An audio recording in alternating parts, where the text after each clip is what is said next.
Hello, good evening everyone, and welcome to this evening's play briefing for Return to the Dirt by Steve Pirie. Woo! Before we begin tonight, I'd just like to honour the traditional owners of the land on which we gather, the Turrbal and Yagara people. This has always been a place of storytelling. Thank you to our principal partner, RACQ, and the Queensland Government for their support of the Queensland Premier's Drama Award, of which this play is the proud winner. Yes. No, I'm not Lee Lewis. My name is Daniel Evans. I'm an associate artist here at Queensland Theatre, and it is my pleasure to be with you all tonight. Lee is, of course, in the director's seat tonight, which is why I'm here. So the tables have sort of turned, and we get to ask her all of our burning questions about this award-winning play. This season began in a small town called Grover's Corners in Thornton Wilder's great American play, Our Town. And we close out season 2021 a little closer to home in a new great Australian play called Return to the Dirt by Steve Pirie, who is also here and in the play. Steve, well done. Congratulations again. This is a big moment. Yeah. How are you feeling? Temperature check. How are you? Temperature check, things are running hot in here in the Octagon. No, it's a mountain to climb, and it's one of those things when I realised I thought it'd be a fun idea to kind of include myself in the play because I just wanted as many costume changes as I could do. And then I realised I actually had to do things on stage, and then that became a challenge of its own. So look, it means that I don't get to sit on opening night in the audience and be terrified. Or in the bar, which is that's another problem in its own. But I might see you there at interval, depending on how the show's going. Amazing. Well, the opening and closing plays of this year's season are linked by big questions. How do you measure a life? What do we hold on to in times of crisis? Who are we and who do we turn to when life ends? And in the case of this play particularly, why do we do death so badly?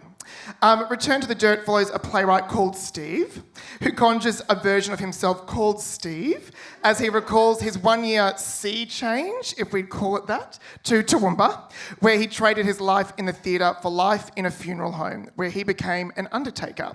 In this autobiographical, very, very funny and very, very moving play, Steve draws back the curtain on the big business of the funeral industry and in the process wrestles with exercising some of his own personal demons. So tonight we have the fabulous cast and crew of Return to the Dirt here to meet you, and they're ready to roll up their sleeves and talk about how this new work has gone from the experience of, or how they've taken this play from idea to page to stage. Into this kind of heartbreaking production that they've revealed. So let's meet them. We might go down the line from the very end. If you can say your name and tell us how you're involved in the production. My name is Mitchell Burke. It's lovely to meet you all. And I'm playing Steve, which has been an eye-opening experience, to say the least. But such an honour and a privilege to have been put here by Lee and Steve and all the people at Queensland Theatre. But yeah, more will be revealed later on, but that is me, Mitchell Burke. Over to you. Hello everyone, I am Julian Starr and I'm the composer and sound designer for Return to the Dirt, or the maestro, so yeah, either way. Hi, my name is Ben Hughes. I'm the lighting designer of the production. Hello, everybody. My name is Sophie Cox, and I play Claire. Good evening, everybody. My name is Miyuki Lotz. I play Beck, Jess, Lucy, and a plethora of other characters. I'm Steve. I wrote the play. He also plays the caddy and the Frenchman. Yeah. When he originally wrote the play, the earlier draft, there was a whole 2 pages of him speaking French, and then he realised he doesn't speak French, and so he decided to turn it into an English section. So I'm Lee, and I'm directing. Yeah. Oh, yes, you can have that one. I'm Jeanette Cronin, and I play Deb, a funeral director and mentor to Steve, and a few other little surprise packet characters. I'm Chris Baz. I play Greg and Terry and a whole lot of other people, not Steve. And anyway. Hi, my name's Renee Mulder, and I am the set and costume designer. Oh, thank you. What a team. What a team. Steve, first question's for you. Yep. Can you tell us a little bit about how this went from being an experience that happened to you, into 2, 5, 8, 10 years later, wherever you are now, and into how it's going to open into a production that's going to be experienced by all of us next week? What was that kind of journey like? How did you traverse that? Yeah, I think with a lot of these stories that are being told, when you look at autobiographical and semi-autobiographical theatre in particular, generally you'll find that it takes a bit of time for the ideas to settle. So I think we're now coming up to, 2021? So it's been about 7 years since the play begins. So the play starts at the end of 2014 and finishes at the end of 2016. So it's about 18 months or so. And once enough time has passed and everything that you want to say, you have to kind of wait until everything just settles before you can start to sort through the ideas of what's interesting. And then what actually happened was it started here at Queensland Theatre. In 2017, there was a call out for independent artists working in the city to come forward with an idea and essentially just asking for what you needed. And all I asked for, I had an idea for this play. I said, I think I want to write about a funeral home because I think that opens the door for a lot of discussions that I think are overdue for how we deal with this particular world. And I asked for a desk, basically. I sat in the back corner of Queensland Theatre and I just stared at a screen for a little while and waited for something to happen. Which is, if any of you who have tried and just see the little blinking cursor on page 1, and then I just go and do something else for a while and then come back and hope that something has appeared. But I worked to a first draft. I worked with a dramaturg here named Paige Rashray, who you would have seen direct many other productions here, or if any of you have spent any time with STC over the past time, you'll see her work. We worked together. We sat on a couch and read the first draft, and then we had a short showing for about 20 people. And then from there, it's kind of grown and developed. And I think what you're going to end up seeing will probably be about the 6th draft of Return to the Dirt. And over that time, it's changed, and some layers have been put in between what my lived experience is and what we wanted to massage into the story, because it's much more about the conversations that we want to have as opposed to what actually happens to Steve in the play. Steve is the conduit for the rest of the conversation to happen. Great. Lee, you have been on the record, I'm going to quote you back to yourself. You've been on the record and you said, this is one of the most exciting plays I've read in recent time. What first struck you about the play? And has anything about the play surprised you as you've taken it into the rehearsal room? When I first read it, I was stunned by the enormous heart in it that was tempered with a philosophy. And sometimes there's a huge amount of emotion in plays, but not a container to hold the emotion. And what I found was a form that actually knew how to hold the heart. So it wasn't messy emotion, it was channeled into actually saying something, because he had a sense of what he wanted to say to us right now, and a way to say it in such a way we could hear it. So it felt very full and ready to speak, and that's why I found it really exciting. It wasn't a great idea that hadn't found a form yet and was struggling. It wasn't a great form that didn't know what it wanted to say. It had all the elements. And so for the last 2 years, it's really been about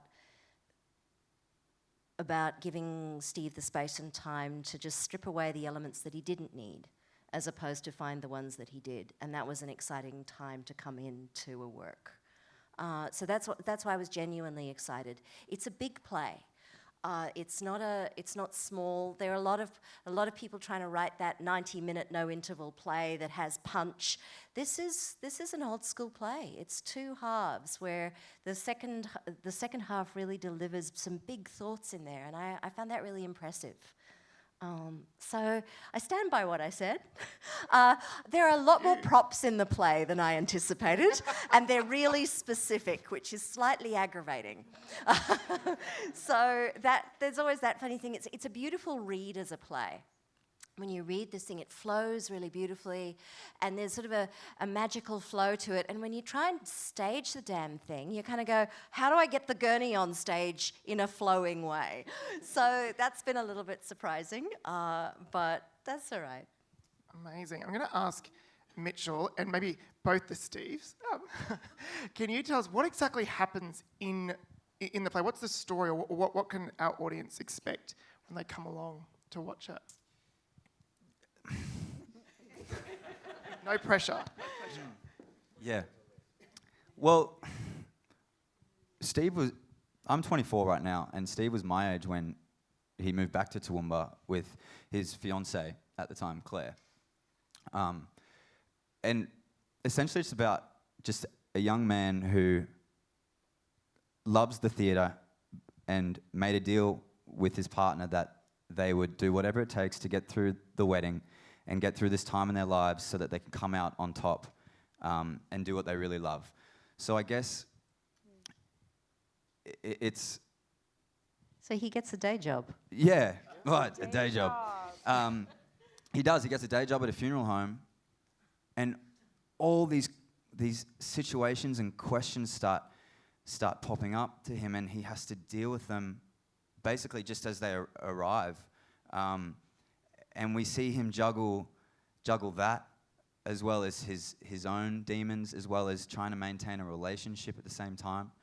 And that's such a, I mean, everyone goes through that, but in this capacity, it's like trying to go, he's running a race that's just unwinnable.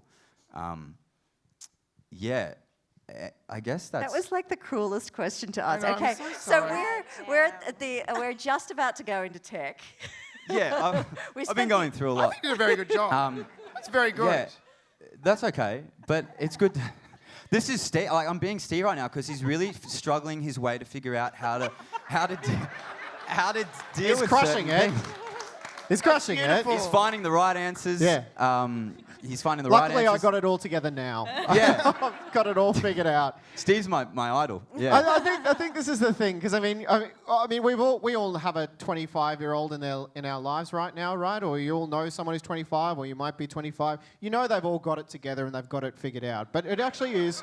Or we try to tell ourselves we do. It actually is that point where you've come out of university, or you've come out of the first quarter of your life, and you think you have everything figured out, but then everything starts to fall apart. So it's actually the beginning of the play is actually when Steve is coming on the back end of a career burnout, and then having to start again in this idea of not actually knowing what you're meant to be doing or what your purpose is, and then thrown into this job where it's very different to any other day job where you can just take it at home. It stays with you all the time, and it's both a blessing and a curse. And the whole play wrestles with this, is about what happens when you are given something that's much bigger than just a day-to-day job, and how you carry that with you, and how do you ask the people around you to help you carry that. So he kind of goes in, this babe in the woods, and exits the play a very different man. And I think it's quite rare, particularly in Australian theatre, to tell stories about young men that aren't about violence, or aren't about aggression. It's just simply about young men trying to be. And also particularly where one of the core relationships in the play is non-romantic, and is actually with someone from a different generation too, which is one of my favourite parts of the text as well. Yeah, go on. Yeah, absolutely. So one of the primary relationships, so Steve does have a wedding that he's working towards, but he's also paired with a much older funeral director named Deb, who's been doing it for quite a while. And Not that much older. yeah. Well, yeah, like No, that much older. who becomes kind of quite a dear friend to Steve. The actual woman is actually based off 4 women that I worked with, and I'm very grateful to.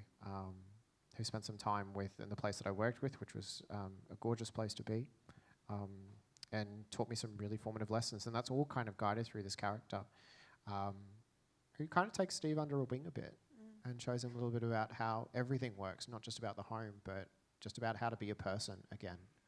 I think more than I love the else. character of Deb. Can you tell us about the character of Deb? She's a beautifully written character. I love her. Yeah, she's gorgeous. I describe her as the person you want to share a trench with, you know? Yeah. She'd take a bullet for you. She sees this job as her vocation and a place where she can make a difference in people's lives. So she is affected by it, and I suppose, like everyone, she tries not to take it home, but she is available and able to give. And she has that capacity. So when this young man arrives, she kind of falls in love with him in a way, because she can sort of see into him a little bit. And as it develops, she begins to understand his demons and the depths of his needs. And she's very much there for him, like she's there for the people who come in with their loved ones, you know. So she's pretty lovely, and she's very naughty. Yeah. So. Amazing. You were saying before, Steve, that Deb's based on a composite of like 4 women. My next question is for Sophie. I feel a bit like Tracy Grimshaw tonight, asking all the hard questions. But is it? I was going to ask you. So, is it? Did you? Because you're playing Claire. Yes, I am. A real person. Yes, someone she's that very real. Yes, I know. Was there any pressure there, particularly that Steve's in the room? Or how did the team negotiate the fact that it's quite autobiographical? Well, it's sort of, but Yeah. actually not. Yeah. It's also a fiction, and this is, it's interesting. The play Claire diverges from real Claire quite significantly, and she serves a play because this is it's based on a wisdom that was gathered in a time, but it's still got to be a fiction, and there's a good story to tell, and there are details, I suppose, of the Claire and Steve relationship that are just for the stage. And you're probably the only person that knows the differences, and the only one who I'm ever not going should. to tell. That's for me. Fair enough. Yeah, it has been challenging playing a real person. I sort of, to begin with, I tried to put that as far away from my brain as possible, and just looked at the paper and thought, okay, well, this is the character I'm playing. And it's written beautifully, so it hasn't been challenging at all to sort of breathe life into it, because she's there.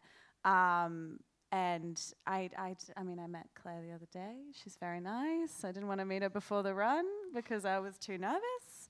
But yeah, she's very different from who she is in the play. Yeah, and it is the gorgeous thing about what makes theatre is we don't necessarily have to do that. I mean, if we were talking about a film version of this, you would hear all the legends, because we like to tell those myths about, Daniel Day-Lewis disappearing into things and reappearing in some way. And it's not so much like, you won't see Mitch doing an imitation of me. He's simply just taking what was given to him in the text and making a version, because you will see me on the stage. So there's 2 different things, and that's exactly the way that it's meant to be. It's what the form is. It's a play that messes around with time, and it's a play that messes around with memory, and it's a play that messes around with big ideas in this giant space, and that's what theatre does best. So, and that's what excites me as an artist, particularly who makes theatre. We really lean into the things that we can't do anywhere else, and you'll see a lot of that in this. Right. I'm going to come to some of the crew or creators now. Renee Mulder, who's sitting right beside me, has reassembled after the huge task of Boy Swallows Universe. It is here, or the shadow of Renee Mulder is here. Well done on that show. It was brilliant, amazing, so good, and such a big job. I'm interested, again, we're on a revolve. Again, this is a Wow. very Yes, we are. We are. This is We a very are. different world. What kind of has informed this aesthetic that we see kind of in its? Okay, is it building blocks? I guess at the moment, but where's this come from? This kind of vision. Well, the very first scene of the play, we start in the kind of waiting room or atrium of a funeral home. So we sort of took the initial inspiration from that place or space, which is, obviously not the revolve on the floor, but, you've the curtains, the ferns on plinths, the classical kind of, the very sort of traditional sort of elements within that environment. Because also, not too dissimilar to Boy in a way, we are very fluid with time, space and memory. And again, it's the idea of one place that can serve multiple locations. So that's sort of the world we're in, except we're in a much more intimate space and a much softer space. It is and fewer drugs. Let's be Yes. honest. Way less drugs. Far less heroin. But on And the no stage. scoop shorts. No scoops. Yes. Yeah, And more props. I mean, probably on par. Probably the What's similar your amount. favourite prop in this production? Because there's a lot out there. There's a lot out there. I'm just gonna say there's one gnome that I'm particularly fond of. A garden gnome? Yeah. Yeah. Great. Amazing. I guess I'll throw this out to the rest of the team, but I'm just interested, you mentioned a funeral home, and death is obviously a big theme in this, and so is the process of death. Without getting too dark, but what's probably the most surprising or perhaps illuminating aspect of that process of death that perhaps you've learnt through this process? I'll throw that out to anyone. Oh my God, get yourself a prepaid funeral. I had no idea how expensive it all was. So actually, you go home from this with some straightforward practicalities about what you should be doing. I tell you, Christmas is coming up. I'm serious. No, it was there's a whole little sequence where he talks about the funeral industry and costs and hidden costs and all of this. And then he says, the best thing you could do is get a prepaid funeral. Didn't you have one that was bought in 1970 or something? That's foresight. Yeah. There's a few different places that do it and will actually honour the price. So I think I remember doing one that I think would have cost maybe $300 in 1982. So yeah, they got a good deal. So I am thinking Christmas. Yeah. Mum, Dad. My gosh, gift voucher. Gosh, goodness me. No socks this year. What about Chris? Did you learn anything? Because you kind of run the funeral home. Your character does. That's Did right. you learn anything kind of illuminating besides? Oh, well, yes. Christmas Well, there's gifts? quite a few things, but I was never really aware that funeral directors are like first responders, they go out to an accident or to the hospital and they've actually, so there's a lot of trauma involved and they've got to, transport the body without sort of going into too many details, and I was, obviously I've been to funerals and family members have died, etc., but I never even thought about it, that they actually have to be there and take the person into their care, whether they've been, had some tragic accident or whatever it is, and it'd be it's quite a traumatic job. It's really been interesting, hasn't it? Also, because it's not a comedy at the expense of the funeral industry or the funeral directors. That was what's been interesting, is how Steve all the way through has been guiding the work to talk about the dignity that the funeral directors work to give to those who've died and to the families, and how the work to do that. And that's been really interesting, that window into that world and the nature of that work. Yeah, right. Ben Hughes. Also recovering from Boy Swallows I Universe. know. I was just going to say another Boy Swallows Universe survivor. Feels like a survivors club. Well done, you made it. Ben, I'm interested in it just in terms of how does a creative, obviously we're back in the Bill Brown, and coming out of that other huge show. Does your philosophy kind of change, or where do you start with a work like this compared to Boy? Is it because this feels just as ambitious in some ways as well? In terms of, as Renee was saying, the slipperiness of world, and we move from funeral home to hospital, home to home. How do you mould space in a work like this one? so much of it comes from, how it's staged and how Lee's putting it together, and then finding a way to, for this play, I think there is this incredible fluidity of how it has to work all the time, and there are times when people just wander through this space, and they're not there, but they're still in the same. They're still in the same play, but they're in a completely different world. But they have to be able to just wander through the stage, and those kind of things. You try a few different options. You think about a couple of different ways you might approach it, and then hopefully you lock in on the one that actually works for the play in that particular moment. But I think to answer that question, it's really finding what this play needs, switching between different ones. Like it's not. You never go in with a preconceived idea. You have a few things you read off the page, and then you see what comes out of the room with the actors and the director. There are also things that are possible in this space that aren't in a proscenium. Yeah, it's quite a beautiful play to immerse people in, and we're much closer to the characters than you can get at the Playhouse. Yeah. That feeling of being there with them, and design-wise, we've also pushed quite close to the audience for this one. We're not really using that back corner very much, so it'll seem like a much smaller space. Yeah. Stunning. It's quite an intimate space when it's actually pushed forward this far. It's really, compared to coming out of the Playhouse where it is so presentational and so big, and actors are playing to audience that is, 3 times as far back as the back row is here. It's a really different feeling. Yeah, great. I suppose equal to light and defining worldly. I'm interested in the conversation perhaps you had with Julian about how to shift spaces. Poor Julian. Poor Julian. I know. How many sound cues are you up to? We talked, the early conversations about the play were about, how do you support and grow that psychological space that is Steve when it's shared between Steve playwright and Steve actor.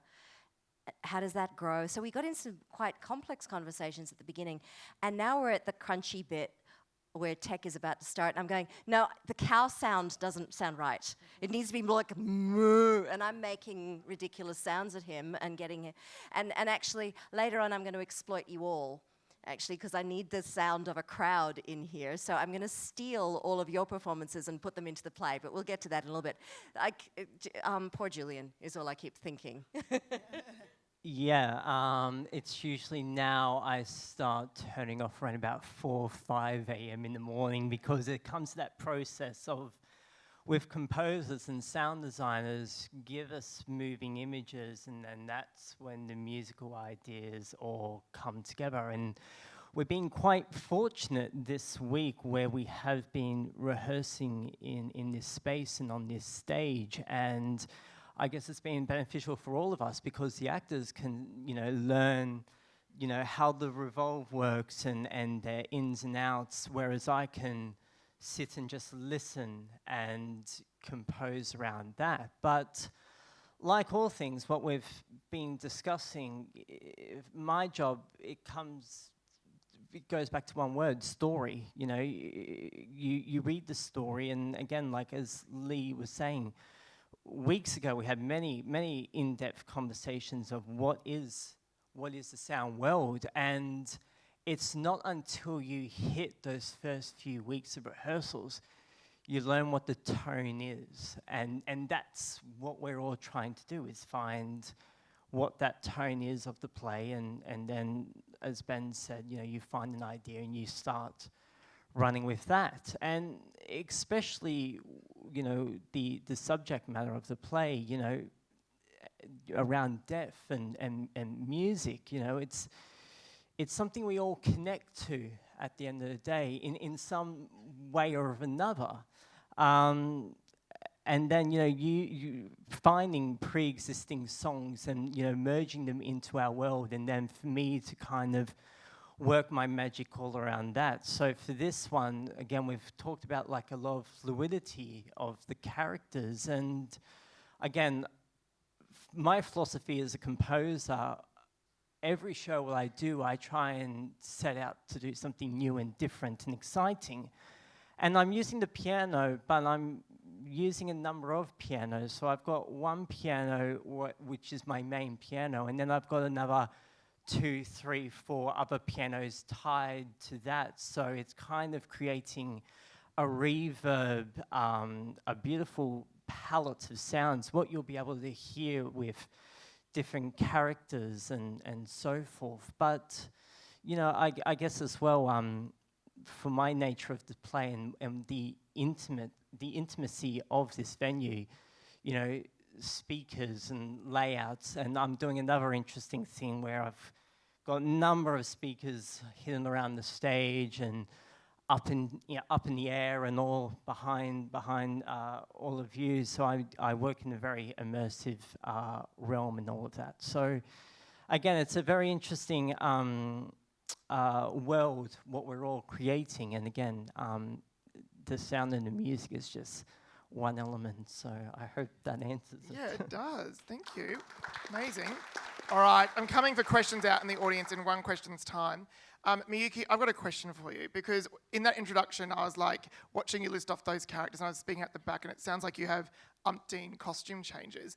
I'm so interested, as a performer, is that the craft of what you do? Is it kind of coming off stage and going, right, where am I going next? Like, how chaotic is it going to get for you back there? Have you thought about that yet? Or does it take approaches? Are you like, calm, serenity now, or where are you at? I wish. Yeah, it's definitely something that needs to be embodied and planned out when you have that many quick changes, and then there's that many props coming on and off a revolve backstage. So there's a lot of footwork that's happening between myself and the ASMs to make sure that we're all being on cue, because I never miss a cue. Oh my God. Yeah, but it's definitely a full body experience, and it's a lot of fun, actually. It's going to keep me on my toes. I'll never be on autopilot for this show. Oh my gosh, can I ask you a selfish question? What is the quickest change that you have? Do you know yet? Is it like 8 seconds, 10 seconds? I actually haven't timed it yet, but gosh. I think it is quick. Hang on. It's nurse to brother, sister. What's It'll that? be fine. Yeah, we'll be fine. Yeah. She dives in. Yeah, it's all Velcro. Great. Oh, amazing. All right, over to you folks. Questions. Does anyone have any burning questions for any of our creatives about anything you've heard? You can be brave. You don't need to be Tracy Grimshaw if you don't need to be. Hello, yes, question. Just about the music, you usually associate it with either fanfares, trumpets, or harps. Why piano? Question was about why piano as opposed to fanfares or harps? Yeah, interesting. Again, there is a couple of fanfare, like trumpet and brass in the show. Don't get me wrong. And again, I detune it all, and it makes those sounds odd. But harps I haven't actually explored. I was exploring early days of the cymbaloman, actually, just to create some sort of interesting textures. But the piano, I kind of wanted to explore, because with it, you know, it always sounds beautiful, and it's something we can all connect to. Yet, how I also work is I run it through many different effects, reverbs and tape delays, and again, there'll be me at 4 a.m. twiddling knobs and cables and so forth. And it's creating the piano, but then also creating a different tone and texture, and it's just something quite beautiful. And again, it was something what I really wanted to connect us all to at the end of the day, instead of going down at your traditional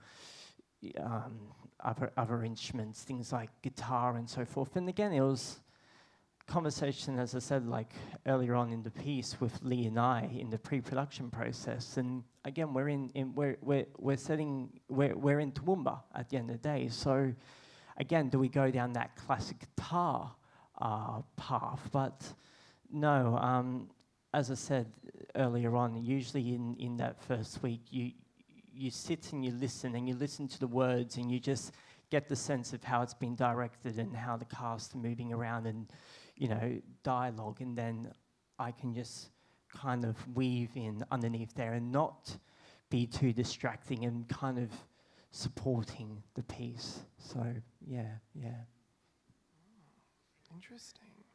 Anyone else? Yes, over here. Yeah, hello. Hello.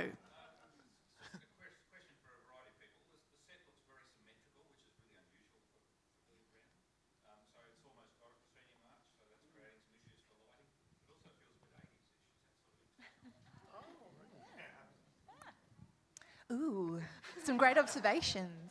The symmetry was kind of important in a way that there's a sense of ritual and a sense of, you know, it sort of plays back to the environments of say a funeral home or a space where you're going to sort of congregate to sort of celebrate a life, or, you know, there's like some kind of like that sort of element. There's a comfort in symmetry. And there are not a lot of spaces where you can actually do symmetrical sets because the spaces are uneven and awkward. So when you can do it, can be a gift to a story.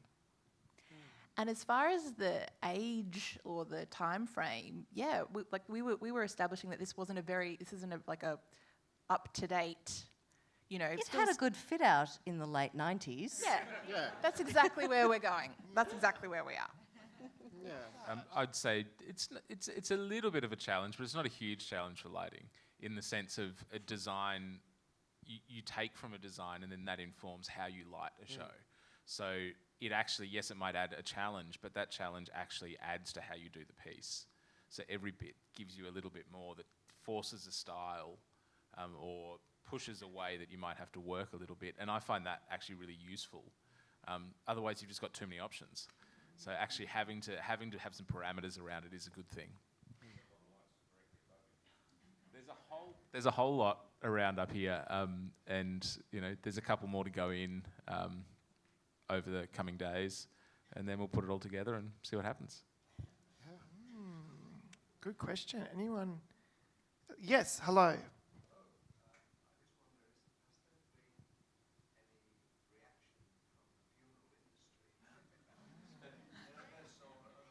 Has there been any reaction from the funeral industry, Steve? Yes. Well, we did think about a sponsor early because there was a function. It must have been a Brisbane business function that I went to, and there was a person there who works in the funeral industry. I said, "Oh, I've got a play for you." Didn't even think about some of the things he said in there. And then, anyway, we started to go down that path, and then actually no, because there is a layer of criticism of the funeral industry. It's not huge, but it's there. And I thought, no, it's better not to ask them and have them read the script and go, no, not to put them in that position. But the play as a whole is actually very respectful of the work of funeral directors, not necessarily of the industry itself. Yeah. Well, my address is private, so I'm just sticking to me. No, I think I want to make this really clear. My experience in the industry was, for the most part, something that I worked with consummate professionals, and I worked in a place that prioritized care of people. Unfortunately, I'm sure you've all heard horror stories, or you might have come across experiences that may have been less than, and some of those are founded in truth. The funeral industry as a whole, from a personal opinion, it's exceeded at what we asked of it, which was to make death go away. But in a way that perhaps is too efficient. I think what this really focuses on, and the thesis that I put forward, is what happens if we took a very human event out of a corporate structure and placed it back in the hands of a community. Because I'm sure that you might all have an experience, whether you've had an experience planning a funeral, or if you've had one in your family, or if you've helped one. We don't have an experience of that until it happens, and then you're placed on the conveyor belt, and then you're just pushed along. You'll end up in the room where they start asking you all these questions that you've never thought of before, or you might never have thought of before. You have strangers trying to talk to you. You're suddenly standing in a showroom where there are coffins, where you're being asked to spend thousands and thousands of dollars on something you've never thought about before.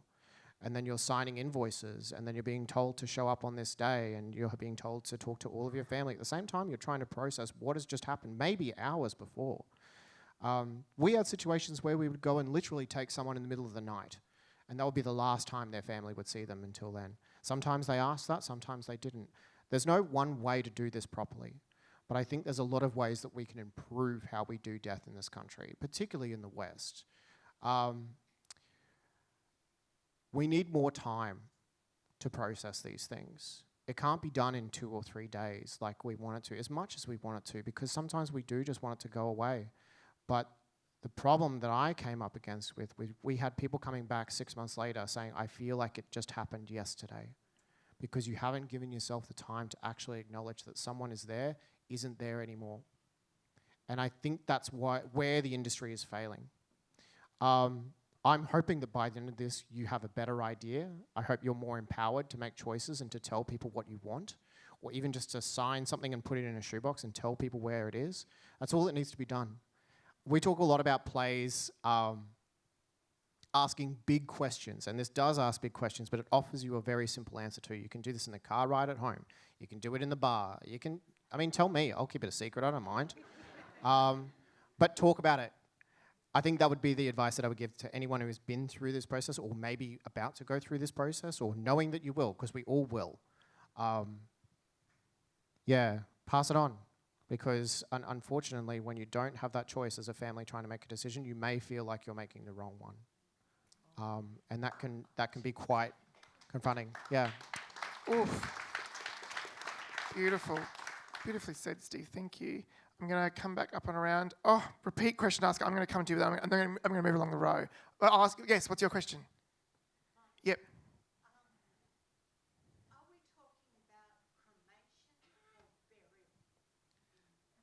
Are we talking about cremation or burial? Are we talking about cremation Oh, or we talk burial? about it all. Oh. Yeah.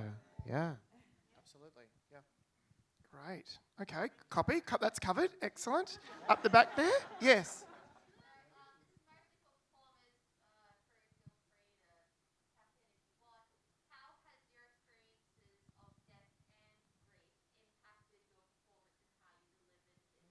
Oh, so big question. How have the performers or perhaps the crew's experiences of death or grief impacted or what they brought to the performance? Anyone want to take that one? I'll be selfish and jump in. When I first, in my life, since an early age, I've dealt with death a lot in different ways. So when I read the play, that's what I connected to most. And I think that's what really jumped out at me. This is going to sound really weird, but it's an advantage to know the feeling of losing someone when it comes to doing this.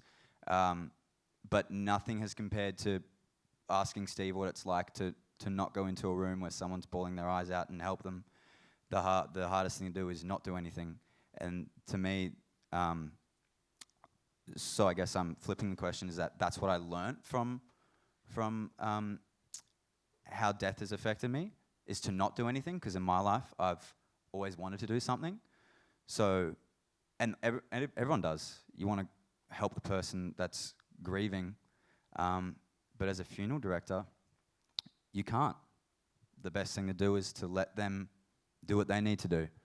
But for me, there's a massive connection to death that I've been through that has really shaped who I am and where I am. So I just feel really privileged that I'm able to do this play.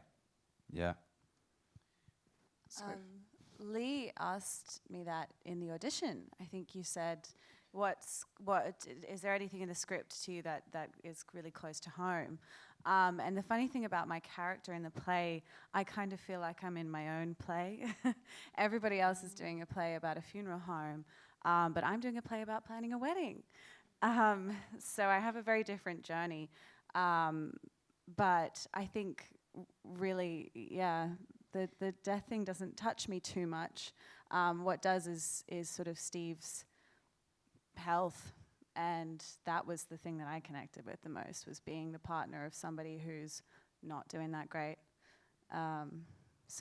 Different. I feel like I'm on a sort of a planet that circles the the reason I was sun. asking that at an audition stage was actually acknowledging that there are times where actors shouldn't necessarily do some stories. Sometimes it's too close, and that can actually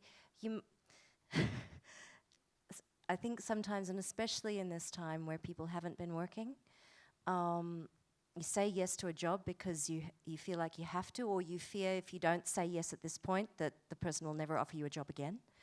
And I was trying to make sure that people realised it was okay to say no, because if you're too close to some stuff, it can hurt too much to make the play, and I don't want to cause damage to my actors by asking too much of them at the wrong time emotionally.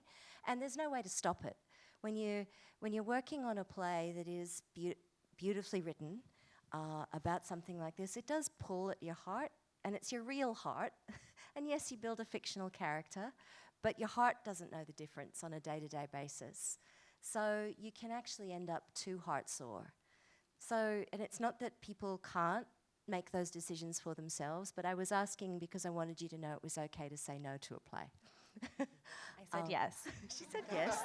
But that's important. And I suppose that question about how do you make sure that your team can survive the plays sometimes, that's an important conversation to have. And I'm not saying that someone couldn't say, oh, you know, it is actually quite close at the moment, but I think I'm okay to do that. I have to trust people as well, but that conversation's got to be on the table from the very beginning.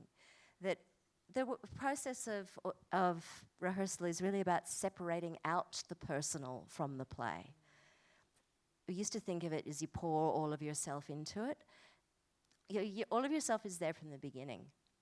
And it's how do you pull the self out so that you can live, so you can go home at the end of the day and not take it out on your family. Because you rise up to meet it. You don't pull it down to meet you, I think. Yeah. Gorgeous. Love that. A couple more questions. Yes. In the red, yes.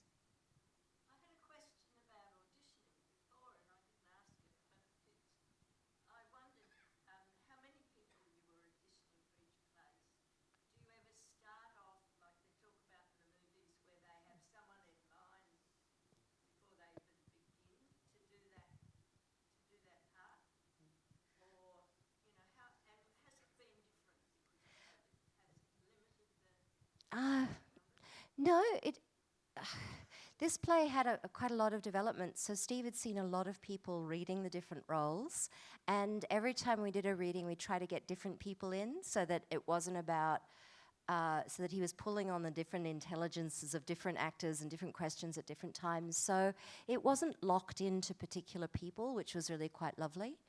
I mean, I had to have him. He was the given. But then we did audition quite a large number of people for different roles. Sam French, who's the head of casting here, gathered together a lot of different people. And it was really about trying to find the right combination of people, which is often what it is. I tend to not have people in mind because theatre being what it is, and in relation to film and television, you lose people can't do it, and I hate that feeling of, oh, I can't do this play because that person isn't available. I always think that's a bit bullshit, actually. We've got a lot of really great actors in this country, and I think the good plays, good characters can be bent in so many different ways by good actors. So it was really piece by piece. There was one, we did come down quite late in this because a lot of things were changing with COVID. The difference that COVID has made to the company is that we've been casting very close to the productions so that people are actually able to take into account their life, the obstacles of COVID at the moment. I mean, I nearly lost Julian. You had to get yourself, he'd been down in Sydney doing a play and got stuck down south and had to then drive down to Coffs Harbour in order to fly in, and he quarantined to do it. That came down quite close, and so there have been impacts insofar as COVID, but interestingly, every actor in this is making their debut on the Queensland Theatre stage.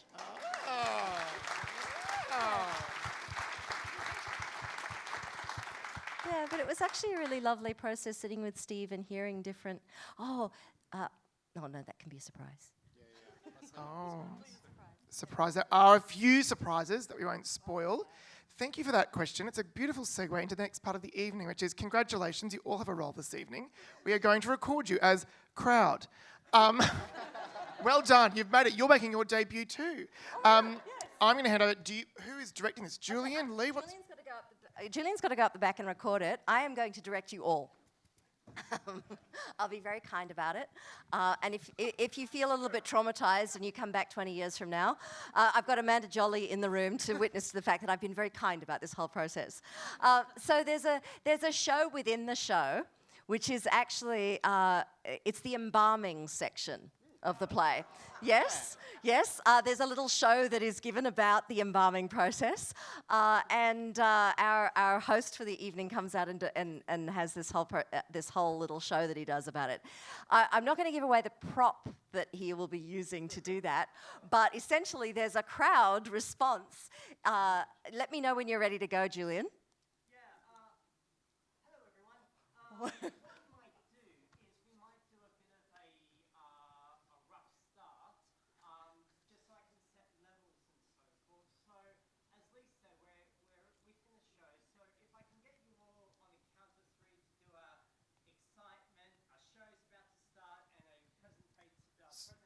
The host is about to run on stage, so you've got, like, if there was a TV It's like live audience. TV. Okay, ready? Live TV. And on 1, 2, 3. Woo!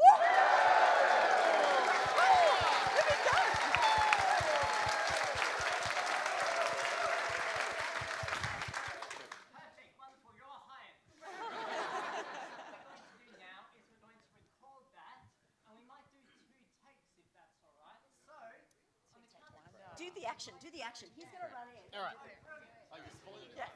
Yeah, Oh my gosh. It'll look much better when you finally come and see Such the a show. preview. Okay. No, that's okay. That's okay. It's sounding Keep the great. mask on. That's cool. It sounded great. Very real. Okay, and our host will be arriving in 3, 2, 1. Welcome him on stage. Steve Pirie.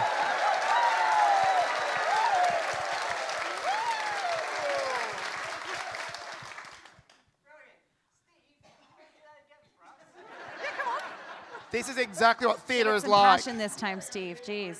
Get your What's steps more up. with feeling? We're feeling. And 3, 2, 1. Steve Pirie.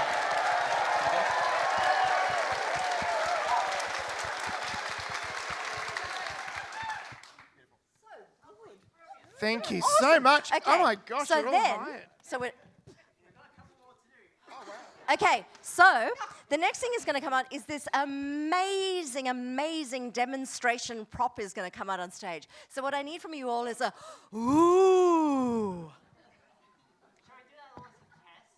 Okay, as a test. 1.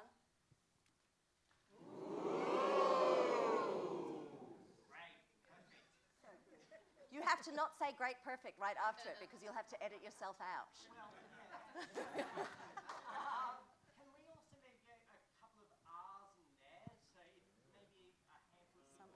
Oh, that's good. Someone be Oohs and ahs. So you have a choice now. So now it's a bit of Ooh or yeah. ah. Ooh, ah, yeah. And 3.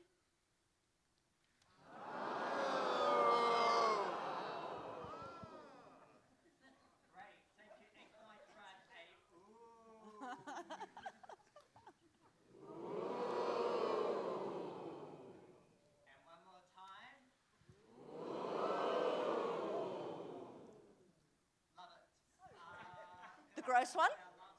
Okay, there's a particularly vile moment, so I need some sort of like, ooh. Yeah. Ooh. Yeah, or you can play around with this one a little bit. Like, imagine something particularly vile that's actually just about to happen.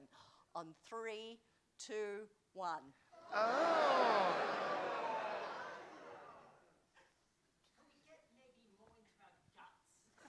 Okay. Okay. All right. Okay. All right. Dig deep, everyone. Okay. Really gross. And 3.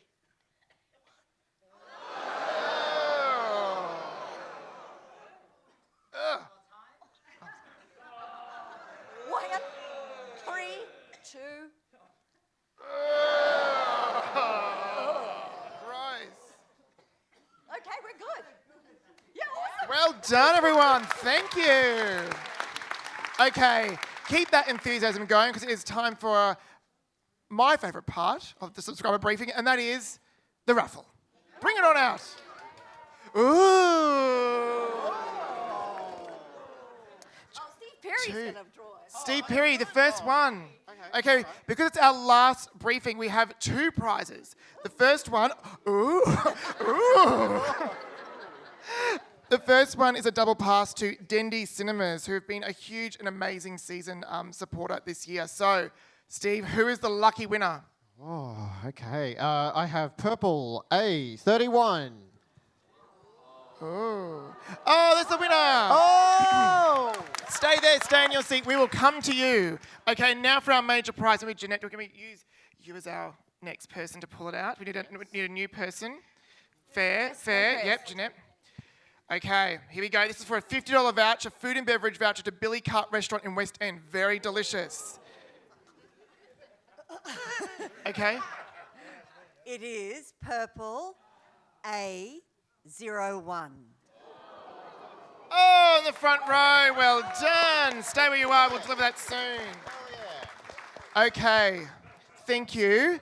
Now, before I release you all tonight, you amazing cast, additional supporting cast of Return to the Dirt, I have to tell you, this is the end of our 2021 season. And next year, we are so excited where we're going to be taking you. So we're taking you from the Scotch-soaked drawing room of George and Martha in Who's Afraid of Virginia Woolf to the deserts of Afghanistan in First Casualty. And your season tickets are a passport to places you simply must visit with us in 2022. And they are available right now. Finally, thank you to the cast and crew of Return to the Dirt. I can say I have read this play, I have seen it read, and it is funny, wry, moving, and particularly bruising. It is, I believe, a small work of staggering genius, full of soul and plenty of heart. I cannot wait for all of you to experience this final work. It is an absolute triumph. So please thank the cast and the crew of Return to the Dirt. Safe travels home, everyone. Thank you so much. We'll see you at the theatre. Thank you.